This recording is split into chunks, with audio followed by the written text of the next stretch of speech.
From New York, it's That Kevin Show. See, I knew it. Come on, Kev. What's a few classified documents between friends? I told you all the time. I knew it. I knew he had some too. Here he is, That Kevin McCullough. All right, ladies and gentlemen, my next guest is someone that I did not know the story of until I just ran across her on another media outlet this week. And I've got to tell you, I am really thankful that she's with us to be able to discuss all of this, because she was very pure in her motives in terms of why she joined one of the most important law enforcement agencies that has ever been created. And yet, if it does not get its act together, there are a lot of Americans that are very concerned about what the future of the Federal Bureau of Investigation will actually lead to. So would you put your hands together and please welcome Nicole Parker.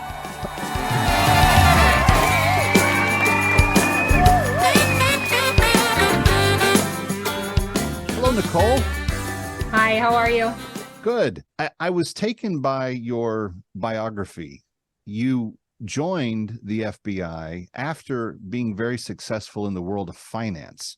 Why? September 11th of 2001 is a day that we all remember. And for me, it changed my entire life. I was very young at the time. I was in Tower 1, 1 hour before the first plane hit. And I was actually in the World Financial Center when the first plane hit the North Tower. And I just had a very powerful feeling in my heart that day when I watched that catastrophe unfold right before my eyes. And they were officers from the New York Police Department that were actually the ones that were like, get away from the towers, right? Because we eventually made it out of our building. After the second plane hit, I knew that this was not a coincidence or an accident.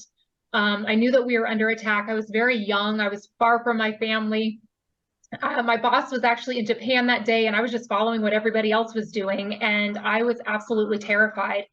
The curiosity in you, you're standing right below the towers, because you're just so curious, but yet you know this is not right. We're in danger and I need to get away. And it was actually the officers from the New York Police Department that continued to say, get away from the towers. Everyone needs to get away, move away from the towers. And I will never forget having so much fear in my heart, but looking towards that law enforcement authority to give me a feeling of comfort, like I was going to be okay and I could get to safety. And I will never forget that. And when I saw the sacrifice that was made by so many that day, firefighters, police officers, all those that, lost their lives, I knew in my heart that one day I wanted to do something to give back and serve this country. I wasn't exactly sure what it was. I didn't make an immediate decision to leave finance. In fact, at the time, my father said, you need to stay right there in New York City, because if you leave and come back to Texas, no one's going to understand what you went through. They're probably going to think you're crazy. You need to heal around those that have been through the same trauma that you did. That's wise. That was probably some of the best advice I could have gotten. Yeah. So I did. I stayed in finance for several years thereafter. And there was just something in my heart that kept saying, I just don't feel fulfilled. I ended up leaving, the banking side. I went to a hedge fund and, I was doing well. But you know what? There was something in my heart that knew God had protected me that day. And I wanted to give back and serve this great nation. And I love the United States of America. And I looked around and I thought, where can I serve? And it was actually someone from Wall Street that said, you know what, you should consider joining the FBI. And I thought, that's just so, I would have never thought to do that. But I actually knew an agent. I spoke to him and I did. I went on to FBI.gov and I just went through the normal application process, just like everybody else. And I was in the academy within about 7 months from the date that I took my phase 1 test for the FBI. They gave me academy date and I was off to Quantico. So how long until you were in the field as a field agent for the Bureau from 9/11? I started in 2010. Okay. So it was about 9 years total. That's quite a journey. And so from 2010 until just recently, you've been a special field agent for the FBI. And you recently made the decision to leave. I want to get to that in a little bit. But let's talk about the types of things that you did at the agency and why you found it to be fulfilling and meaningful. Okay. So I started at Quantico, as we all do when you're an FBI agent. You're assigned a division. I was assigned the Miami division of all places. I thought I would go back to New York or go somewhere, maybe in Texas, but it was Miami. I got to the Miami field office. I was assigned to work white collar, which naturally made sense, right? I had a Wall Street background, a finance background, so they put me into the white collar world. And I did. I worked Ponzi schemes, pump and dumps, all sorts of financial crimes. And it was good. I mean, I worked some really large cases, $300 million Ponzi schemes, very high profile cases. But it was when I made the decision to transfer over into the violent crime squad.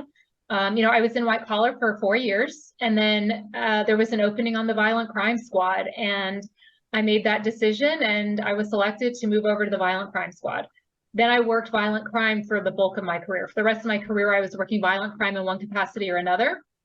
Violent crime meaning, what you see on television: homicides, extortions, murder for hires, threats. I worked crimes on the high seas. I was the crimes on the high seas coordinator for the Miami division, working all the cruise ship crimes, which entailed sexual assaults of minors. I worked human trafficking. Then I moved over to the crimes against children area, recruiting sources, human trafficking, sex trafficking, labor trafficking for adults and for minors. Wow. These child pornographic images, things like that. Those were the types of things I was working at the very tail end of my career, but the bulk of my career was working violent crime. So I've talked to other agents, and there's always been this kind of feeling that I get from them that when they join the agency, that there's a real esprit de corps, that you're serving a noble cause, and you're serving in a noble way. And I know that for many, many years, there has been an emphasis on the character and the integrity of an agent's reputation and who they are and so forth. The need to not be able to be blackmailed and other things is very important in the line of work that they are in. Some people seem to indicate that around 9/11, that began to change when it became more of an intelligence operation than an investigative operation or a law enforcement operation.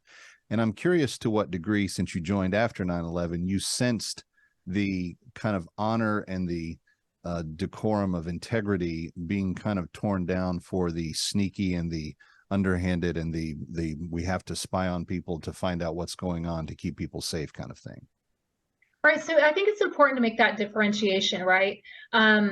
I think that I was a criminal agent, right? There's different divisions within the FBI. There's the criminal side of the house. There's the counterintelligence, the counterterrorism. There's different areas and units. I specified my emphasis on criminal, right? So I was working active shooters, the Parkland school shooting. I had to do death notifications for that, the Fort Lauderdale airport shooting. So the FBI really is segmented into different areas.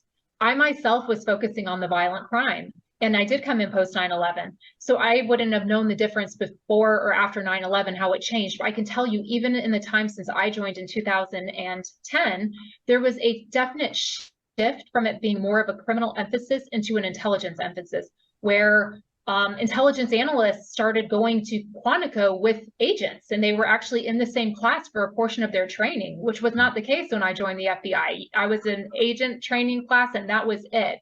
Now it's like there's such an overlap, and there is a very strong emphasis on intelligence. Let's pause right here. Nicole Parker, former special field agent for the FBI, is my guest. We're coming right back. It's That Kevin Show from Times Square. Ready or not, he'll be right back. That Kevin.